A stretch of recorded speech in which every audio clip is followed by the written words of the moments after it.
Clarkston Community Schools operates 16 facilities with over 1.5 million square feet on 500 acres of sites. While our buildings have been well maintained, many building systems are beyond their anticipated life cycle and need to be replaced.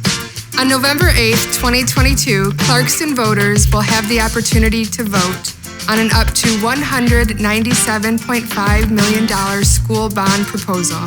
If approved, this bond proposal would fund capital improvements to address aging building systems and provide parity among school buildings, including replacing select roofing, mechanical systems, doors, casework, flooring, clock systems, failing paving, exterior building envelopes, and technology devices and infrastructure. To learn more about this bond proposal, please visit the district website and watch for additional updates on social media.